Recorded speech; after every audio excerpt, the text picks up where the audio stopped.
Om Purnamada Purnamidam Purnat Purnamudachyate Purnasya Purnamadaya Purnamevavashishyate. Om Shanti Shanti Shanti.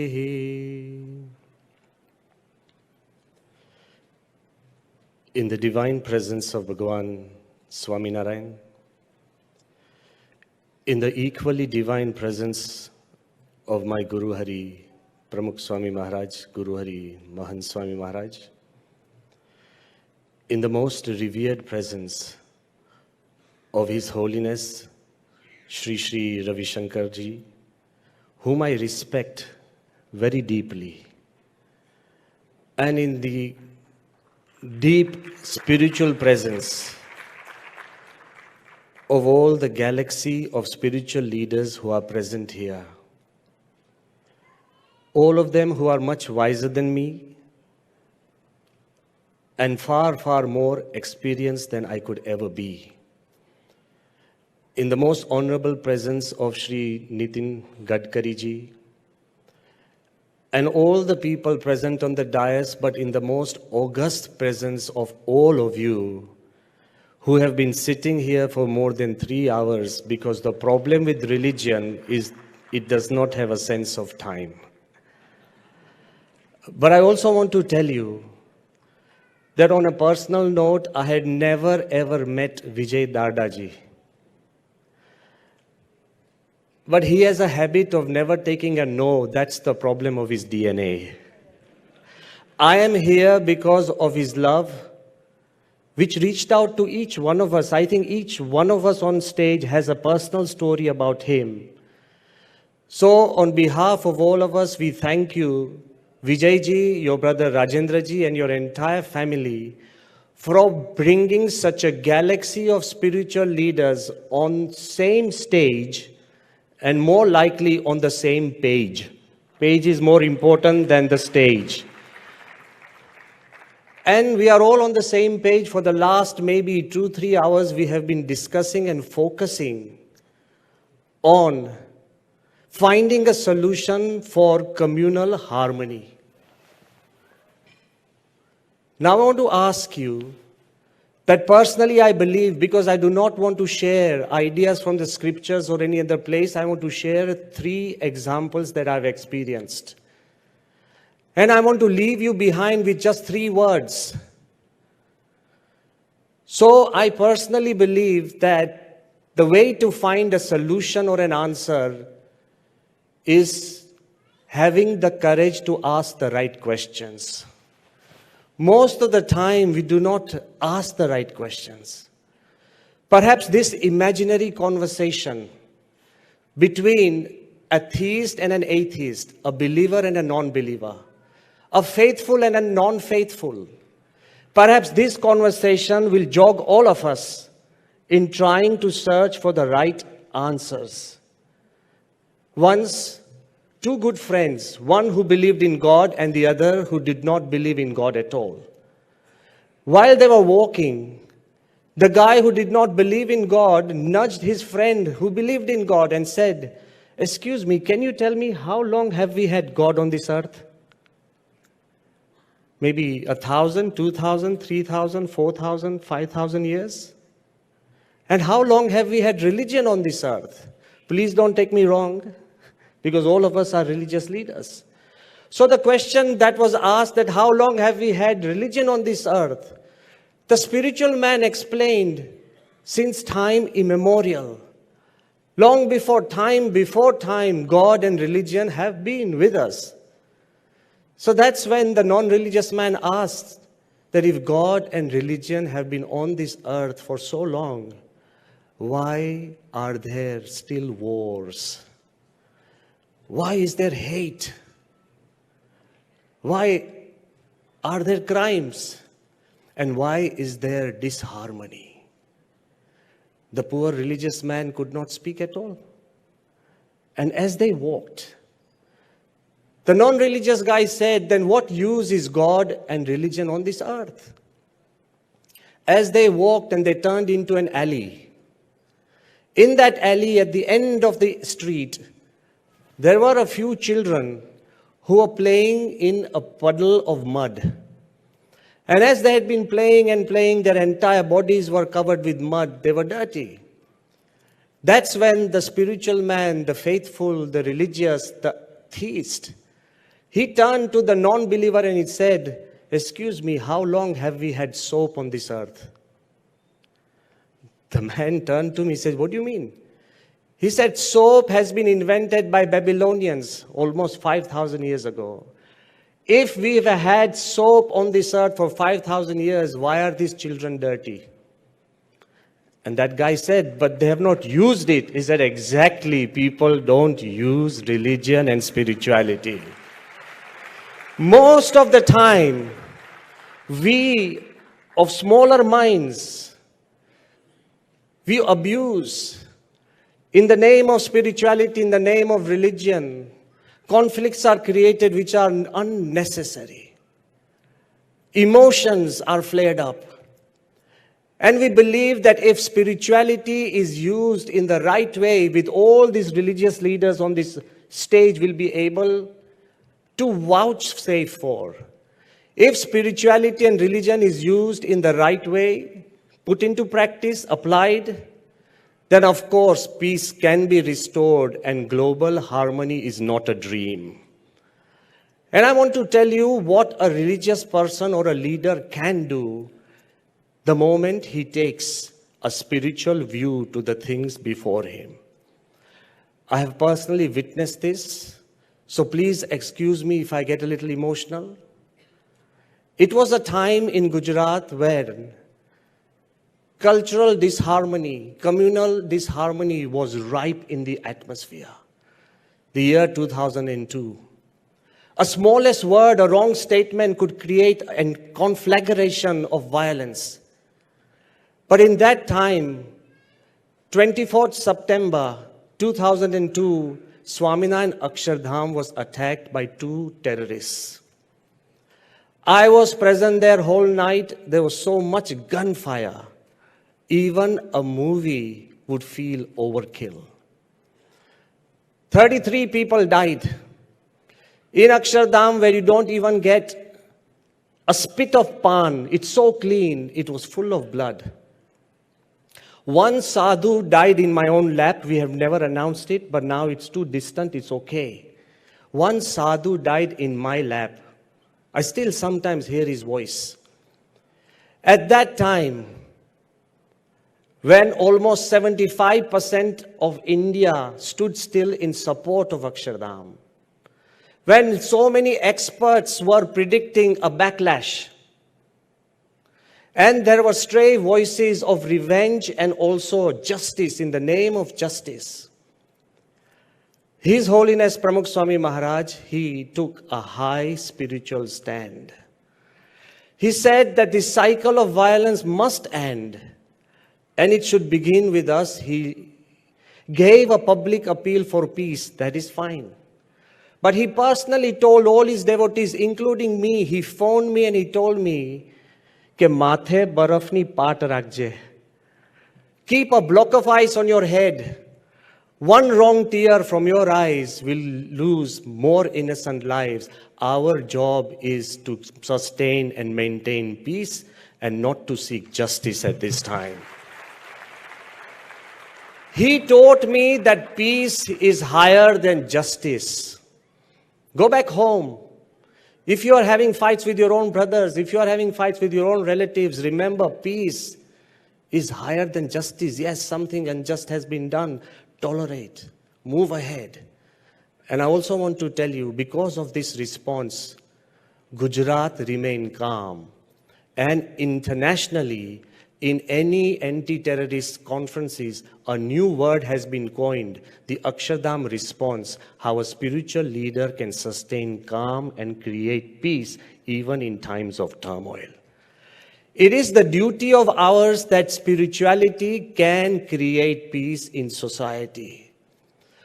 Religious leaders are greatly influential, but with great influence comes great responsibility. And why, you would ask me, am I saying this? Because India, Indian civilization, and I don't want to repeat anything former speakers have said, but India and Indian civilization is primarily based on spirituality. Our civilization has taught us, of course, we should celebrate our similarities, but it has taught us something different. Respect the dissimilarities, appreciate the dissimilarities, and also celebrate our dissimilarities. It is not just looking for similar things. If God wanted uniformity on this earth, let's forget this dream of having just one religion on this earth. It is not possible and it is not appropriate. If God wanted just uniformity, there would be just one flower with one color. But because there are millions of flowers with billions of colors, God loves diversity. If God wanted uniformity, there would be just one fruit with one taste. But He believes in diversity. That's why there are hundreds of thousands of fruits with hundreds of thousands of tastes. And if God created man in His own image, there would be just one face on this earth. But because there are 7 billion faces on this earth with 7 billion ideals, 7 billion mindsets, God loves diversity, and that is what India as a nation is celebrating. India is the birthplace of 4 major religions and the home to all religions of the world. And that is why if you look at the Vedas, one shlok which is never or hardly you hear is Yatra Vishwam Bhavati Ekanidam. It says that we may be birds of different feathers with different flights, but we live in the same nest. India never asks you to change your feathers or change your flights. Just call India your home. That's the most important fact that our country has taught us. So today, rather than leaving any more messages, I just want to leave you with 3 words. Please take them home and share it with everybody. His Holiness Pramukh Swami Maharaj often said that the dialogue we have on the stage, all religious leaders should have the same dialogue with their followers. Most of the time, what is said on the stage is never heard amongst the followers. And the dialogue we have on the stage and the dialogue we have with our followers should be the same dialogue in our own hearts. I believe this, having a similar dialogue, will create more responsibility. His Holiness Mahant Swami Maharaj often says that when it comes down to unity or harmony, it is not what the world should do, and it is not what we should do. It is what I should do. It is a personal sacrifice that you and me have to make. And these 3 words will summarize the personal sacrifices that all of us have to make. The first word is love, so common. And I believe nobody can better explain love than His Holiness Sri Ravi Shankar Ji. Because he once told me that love is like a flower. It does not choose that I will only give fragrance to this person and that person or this person. Even if you crush a flower, it still leaves you with fragrance. That is love. So love is giving a part of yourself for what we can do for harmony. So let me tell you, every culture, every religious leader, every country and community values the word love. But till now, the word love is a beautiful noun. May this conference turn that noun into a verb. Love only exists in action. In our expressions, in our feelings, how far you are ready to go to reach out to somebody. And in the way we give and forgive. Let me leave you with an example which is important. That of course, as a religious person, I still visit different places of different religious sites. But one thing that really stunned me about Pramukh Swami, in 1999, we had gone to Israel. He asked that let us go to the Wailing Wall, the precious place of the Jews. We all went. I went as a tourist. I wanted to know, so I read everything up. I'm a sadhu. Still, I wanted to know about the culture. But when Pramukh Swami went there, he saw so many Jewish people kneeling and inserting folded papers in the cracks and the crevices of the wall. So he inquired, what are they doing? And somebody said, Swamiji, they are writing their prayers and then folding them into this piece of paper and then putting it in the crevice of the Wailing Wall so God would hear those prayers. Very gently, Pramukh Swami picked. I was shocked, I'm telling you honestly. He picked a yellow flower and silently he put it in the crevice of the Wailing Wall. Then after some time, he picked another yellow flower and put it in another crevice. In the afternoon, I could not resist and I said, Swami, of course it was some Hindu place, maybe you would have prayed, but what prayers did you do? Do you know what he told me? That the first flower I placed, I prayed to God that may all the prayers which have been said here, may they be answered. So then I asked him that what was the second flower for? He said, may all the prayers that will be said henceforth, may they be fulfilled. He completely changed my attitude to a religious place of another religion. It has to be not just respected, it has to be adored, and it has to be prayed before. That will generate so much harmony when you reach out to people. Love should not be just limited to our own followers. They should reach out. And one of the greatest friendship that I would like to quote, because I'm a witness, take two people of different religions, of different education. Remember, even before when I speak to you, everything divides on this earth. Country divides. Language divides. Words divide. Our food divides. Our clothing divides. Even our beliefs, opinions, and philosophy divides. But amongst this division, we have to mature ourselves and transcend these divisions and unite. That is humanity. A friendship which I would like to mention very quickly, that Dr. APJ Abdul Kalam was hailing from Islam. His Holiness Pramukh Swami Maharaj was a spiritual leader of the Hindu Dharma. Kalam did not understand a word of Gujarati, and Pramukh Swami could not speak a word of English. Kalam had PhDs from 46 universities. Pramukh Swami had hardly cleared the 7th standard in Gujarati. Kalam was constitutionally the president of India, and as sadhus, I don't think we have a position in the Constitution of India. Gadkariji, no problem, we don't need a position. But constitutionally, we do not have a position. Kalam was the inventor of the missiles. Pramukh Swami had invented nothing. And yet, they became the best of friends when Kalam said, my ultimate teacher was His Holiness Pramukh Swami Maharaj. Two religions can get together if you transcend the differences that divide us. So first, the word love. Sacrifice your little self to reach out and love others.